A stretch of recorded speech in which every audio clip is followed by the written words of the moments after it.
that. Like you, 'cause you got that. Something that I need, that I like, that I need too.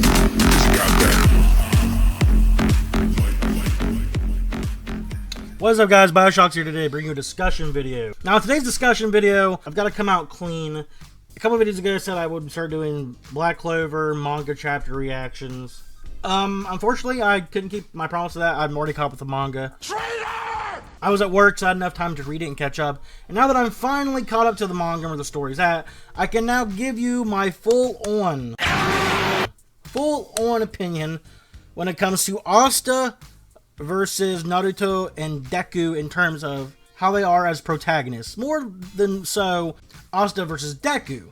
Because apparently there's this thing, I didn't know there was a war going on between My Hero and Black Clover, and there's fandoms are going neck to neck. Listen, that's another video for another time.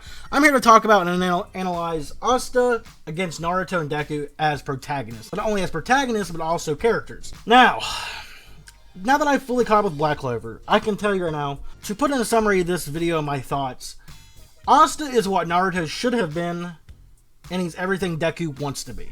What? Let me be clear. Let me be clear. Let me say it again. It's rewind time. Asta is everything Naruto should have been, and everything Deku wants to be. Blasphemous. What do I mean by this? Now listen, Naruto at the beginning of part 1. He is about hard work, he's about beating destiny, he's about completely just everything that's set against you, breaking that wall, and becoming something you're not supposed to be, through all of hard work and dedication. I think the majority of people that see Naruto in a, not a critical way, but in a common sense way that aren't blinded by the goggles of fanboyism, will tell you part 1 Naruto, character-wise, is much stronger and much more likable than part 2. No doubt about it, that's 100% true. All of that coincides and, it mirrors Asta. But wait! Who is born with no power, who is born with no magic, it's just him, his body, and it's coming over the hard work to get to where he wants to be, which is Wizard King, which is parallel to Naruto's dream, which is Hokage, which in their own aspects are about the same status. You are the king, or you're the best, you're the most revered and most popular, I suppose, person in your village / kingdom. It's very striking parallels. That's why Black Clover got a lot of heat at the beginning when it first came out, because it seemed like a Naruto ripoff. But I can tell you now, this is where the similarities end, at least in my eyes. Mainly because Naruto's character is completely shafted in part 2. You are my friend. The hard work, the dedication, defeating destiny, which was highlighted in the Neji fight, completely destroyed, eviscerated. It's completely null and void. The moment Naruto is told to be the child of prophecy that Jiraiya had talked about from the Toad Sages, that was the beginning of the end of Naruto's character. To me, the complete end of his character was right there. That was the nails in the coffin for that character of Naruto.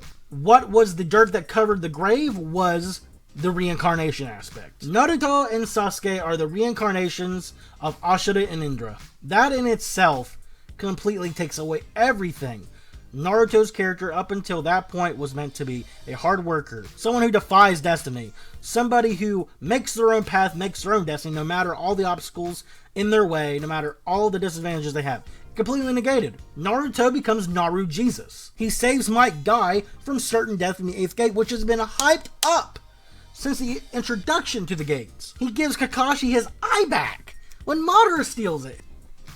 Listen, Naruto's character was completely butchered. Between those two incidents, Naruto's character of hard work and overcoming everything was completely ruined. Neji was completely right. You cannot fight destiny. It was Naruto's destiny to be the reincarnation of Ashura. It was Naruto's destiny to defeat Kaguya. And it was Naruto's destiny to become Hokage. It really was. 100%.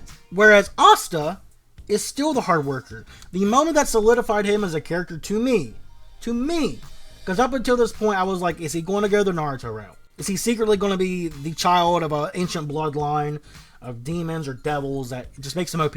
No. Nice. The Witch Queen who can use blood magic, scour your entire family tree and bloodlines. Confirmed, there is nothing special about Asta.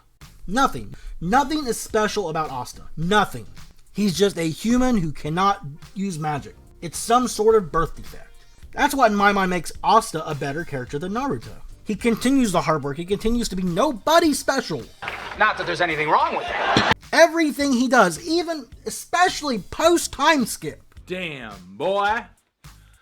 Damn, boy, he's thick. He doesn't work on his magic that he doesn't have. He works on his physical body because that's all he has without his grimoire. Now Deku. Oh shit. Here we go again. The parallels between them are pretty similar from the beginning. Both of them in a verse of each of their own, where neither of them have the powers of that verse. Deku doesn't have a quirk. Asta doesn't have any magic. They can't do either one of them until someone chooses them to give them power, aka the grimoire for Asta, and aka All Might for Deku. That is where the similarities end. Personality-wise, they're not the same at all, no. Training-wise, you can't argue to some extent Deku in the beginning does train quite a bit, and it's respectable, but as the series goes on, though he still does train, it is nowhere near the level of Asta. It's nowhere near the level he should be training. Other than that, Deku, he's not confident in himself. He second-guesses himself a lot. He cries a lot, which I get crying to an extent. I mean, it's a human trait, but all the time. He does it all the time. He's always second-guessing himself, always worried about everything. Doesn't have confidence in himself, hardly at all. It never does. At least where I'm at in the series, which is season 3, and then 200, almost 300 something chapters in. He's not that confident. And yeah, he could change later on, but 300 chapters in, 3 seasons in, if you're not showing much character development at that point, why should I even care what you show later on? But that's where it ends. Asta continuing to strive, continuing to flourish, confidence in himself. He barely second guesses himself. He's a Chad. Asta is a bona fide Chad, where Deku is the virgin. It's facts. And that's why in my mind, Asta is a far superior protagonist, a far superior character in general than Naruto and Deku. Remember, this video, all this is my opinion. You can agree, you can disagree. It's all fine. Like, dislike, whatever. And I know it's going to start some sort of flame war because what we have here are 2 of the most toxic fan bases in terms of anime. Naruto and My Hero. They're toxic fan bases. And their fan base, they're so toxic to the point where it keeps people from watching those series. You know how hard it is for me to get into My Hero? Because of the fan base. This is from my perspective. I've read and watched Naruto over and over. I kept up with it almost weekly and Shonen Jump. I know everything when it comes to the in-canon series of Naruto. I know Naruto as a character. I know Deku about halfway as a character. And even at this point, I can tell you Asta's better. Leaps and bounds better. Than both of them. Especially Deku. Yeah, well, you know, that's just like your opinion, man. Asta is the true symbol of hard work, motivation, and dedication. Because I spit hot fire. He's a nobody with a grimoire and a devil that's with him, who in himself is a nobody. The devil isn't even OP. The devil is one of the lowest of the low when we get his backstory. He was born without magic. And that's my opinion, and that's all I got to say. I just want to make this video to discuss it. Let me know what you guys think in the comments down below, whether you agree or disagree. Tell me why you agree or disagree, and Wait! respectfully. Just be respectful. I'm all about having a discussion. I love discussing. I love debating. Other than that, let me know what you guys think in the comments down below. Make sure to like the video and subscribe for more content. And I'll see you guys in the next one. Have a nice day.